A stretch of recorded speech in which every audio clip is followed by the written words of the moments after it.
Chapter 38. It came to pass at that time that Judah departed from his brothers, and visited a certain Adullamite, whose name was Hira.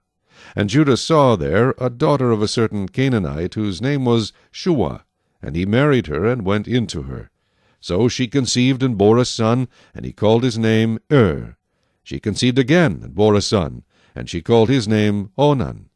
And she conceived yet again, and bore a son, and called his name Shelah. He was at Chezib when she bore him. Then Judah took a wife from his firstborn, and her name was Tamar. But Judah's firstborn, was wicked in the sight of the Lord, and the Lord killed him. And Judah said to Onan, Go into your brother's wife and marry her, and raise up an heir to your brother. But Onan knew that the heir would not be his.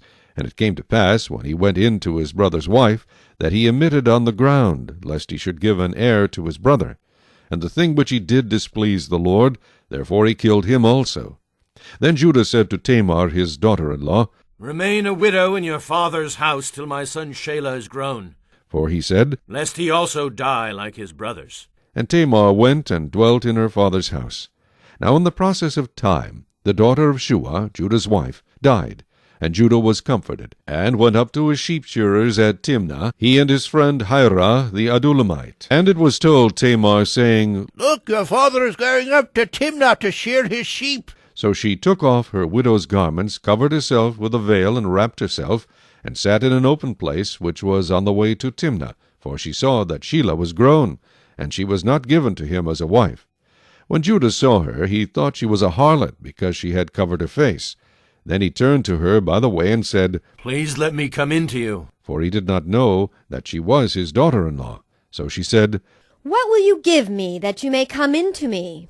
And he said, I will send a young goat from the flock. So she said, Will you give me a pledge till you send it? Then he said, What pledge shall I give you? So she said, Your signet and cord and your staff that is in your hand.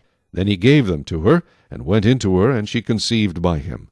So she arose and went away, and laid aside her veil, and put on the garments of her widowhood.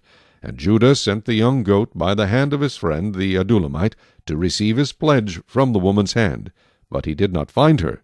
Then he asked the men of that place, saying, Where is the harlot who was openly by the roadside? And they said, There was no harlot in this place. So he returned to Judah, and said, I cannot find her. Also the men of the place said there was no harlot in this place. Then Judah said, Let her take them for herself, lest we be shamed. For I sent this young goat, and you have not found her. And it came to pass about 3 months later, that Judah was told, saying, Tamar, your daughter-in-law, has played the harlot. Furthermore, she is with child by harlotry. So Judah said, Bring her out, and let her be burned. When she was brought out, she sent to her father-in-law, saying, By the man to whom these belong, I am with child. And she said, Please determine whose these are, the signet and cord and staff. So Judah acknowledged them, and said, She has been more righteous than I, because I did not give her to Shelah my son. And he never knew her again. Now it came to pass at the time for giving birth, that, behold, twins were in her womb. And so it was, when she was giving birth, that the one put out his hand, and the midwife took a scarlet thread, and bound it on his hand, saying, This one came out first. Then it happened, as he drew back his hand, that his brother came out unexpectedly. And she said, How did you break through? This breach be upon you. Therefore his name was called Perez. Afterward his brother came out, who had the scarlet thread on his hand, and his name was called Zerah.